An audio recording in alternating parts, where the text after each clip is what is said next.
So yun po, no, what's up sa inyo mga pinagpala for today's video. Ito yung buhay ng construction worker.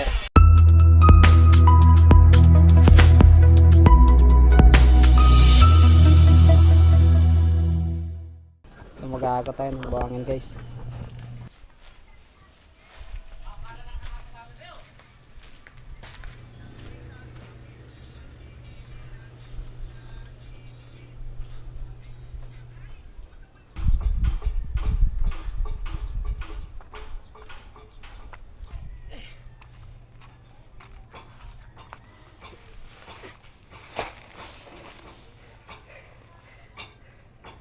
Ganito ang paghalo ng semento ng mano-mano. Tapos na natin siyang i-mix.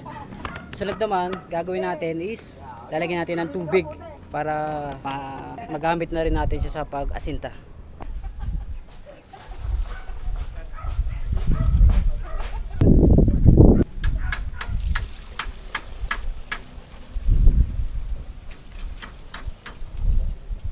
Ayan guys, maghahalo na tayo ng semento dahil umpisa na ng passing.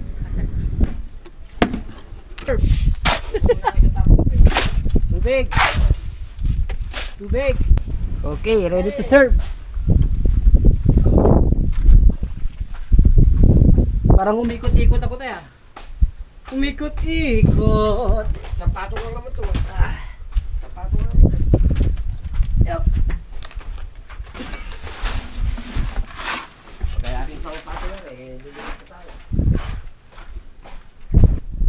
Mga kasamahan mo sa trabador, erika mo. Erika mo, kimpal na mayo rin.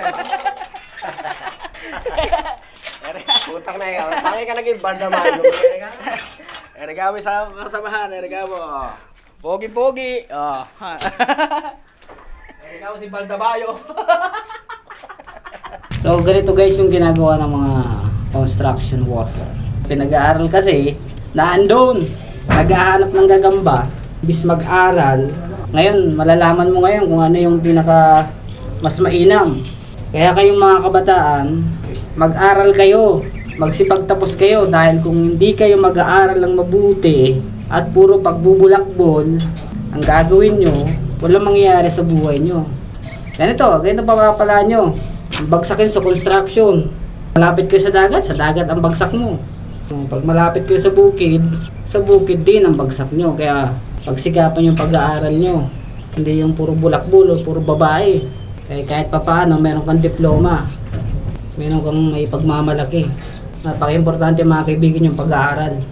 So yun mga pinagpala, no? So hanggang dito na lamang po ang ating vlog. Alas 5 na po ng hapon. So hapon na po mga kaibigan. So hanggang dito na lamang po ang aking vlog. Maraming salamat po sa panonood. Kahit po kakaunti pa lang yung nanonood sa mga video ko. Maraming salamat po sa inyong lahat. And God bless po sa inyo.